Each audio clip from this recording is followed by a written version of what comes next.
আমার ধরেন এই যে কিডনি দুইটা ভালো আছে কিনা, আমার এই লিভারটা ভালো আছে কিনা, আমার এখানে পিত্তথলিটা ভালো আছে কিনা, আমার পেটের ভিতরে কোনো গ্যাস জমলো কিনা, পেটের ভিতরে লিভারটা বড় হলো কিনা, পেটের ভিতরে কোনো অবাঞ্ছিত টিউমার, কোনো গ্রোথ হলো কিনা, এটা জানার জন্য একটা আল্ট্রাসাউন্ড আমরা করা উচিত।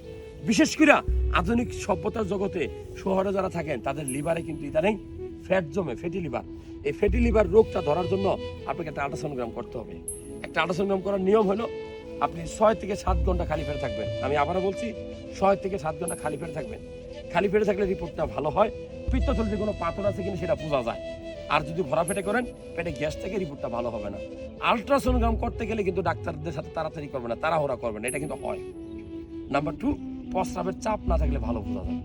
অর্থাৎ প্রস্টেট গ্ল্যান্ড, প্রস্রাবের থলিতে আপনার মাংস বড় হয়েছে কিনা, আপনার ওখানে কোনো পাথর আছে কিনা, এটা বোঝার জন্য একটা প্রস্রাবের চাপ লাগবে। এই দুটো জিনিস ইম্পর্টেন্ট। একটু খালি পেটে থাকা আর আল্ট্রাসোনোগ্রাম করার সময় প্রস্রাবের চাপ রাখা। এখন অনেকেই প্রশ্ন করেন যে একটা আল্ট্রাসোনোগ্রাম করতে কয় টাকা খরচ হয়। এটা আমি বলবো ডাক্তারের কোয়ালিটি, ডাক্তারের যে হাসপাতালে বসে সেই হাসপাতালের কোয়ালিটির উপর ডিপেন্ড করে গ্রাম থেকে শহর এটা 1200 থেকে 2000 টাকার মতো খরচ লাগে পুরো পেটের আলট্রা করতে গেলে। সো যারা ভিডিও দেখলেন আমাদের শরীরে কি কি আল্ট্রাসোনোগ্রাম হয়, আমি বলি পুরো পেটের আল্ট্রাসোনোগ্রাম হয়। কি কি দেখি? লিভার, পিত্তথলি, 2টা কিডনি, প্রস্টেট, মেয়েদের জরায়ু, ইউটেরাস, তারপরে ফেলোপিয়ান টিউব এবং ওভারি।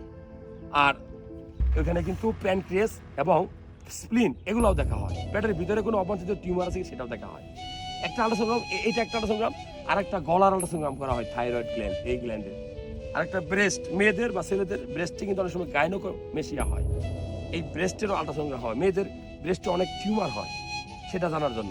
এছাড়া অনেক সময় মা বোনদের কনসেপ্ট করে গর্ভাবস্থায় কিন্তু একটা প্রেগনেন্সি প্রোফাইল আল্ট্রাসোনোগ্রাম করা হয়। তো নর্মালি কে ইউবি আল্ট্রাসোনোগ্রাম করলে কিডনি, ইউরেটার, ইউরিনারি ব্লাডার দেখা যায়। আর এইচবিএস, হেপাটোবিলিয়ারি সিস্টেম আল্ট্রাসোনোগ্রাম করলে লিভার, পিত্তথলি, স্প্লিন, প্যানক্রিয়াস ভালো দেখা যায়। তো এই তথ্যগুলো ভালো লাগলে, অনেকে জানেন না, শেয়ার করবেন, তাহলে অনেকে জানতে পারবে।